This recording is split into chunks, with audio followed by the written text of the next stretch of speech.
ಅಧಿಕ ವರ್ಷ ಎಷ್ಟು ವರ್ಷಕ್ಕೊಮ್ಮೆ ಬರುತ್ತದೆ? 4 ವರ್ಷಕ್ಕೊಮ್ಮೆ ಅಧಿಕ ವರ್ಷ ಬರುತ್ತದೆ. ಗುಡ್. ಅಧಿಕ ವರ್ಷ ಎಂದರೇನು?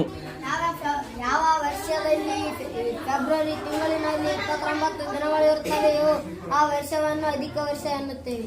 ಗುಡ್. 2017ರಲ್ಲಿ ಎಷ್ಟು ದಿನಗಳು ಇದ್ದವು? 2017ರಲ್ಲಿ 365 ದಿನಗಳಿದ್ದವು. ಯಾಕೆ 365 ದಿನಗಳಿದ್ದವು?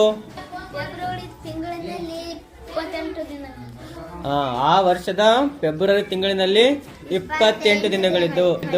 ಯಾಕೆ 28 ದಿನಗಳಿದ್ದವು? ಈ ವರ್ಷದಲ್ಲಿ ಎಷ್ಟು ದಿನಗಳವ? ಎಷ್ಟವ? 365. 2024 ಹೋದ ವರ್ಷ ಇತ್ತೌದಿಲ್ಲ? ಆ ವರ್ಷದಾಗ ಎಷ್ಟು ದಿನಗಳಿದ್ದವು?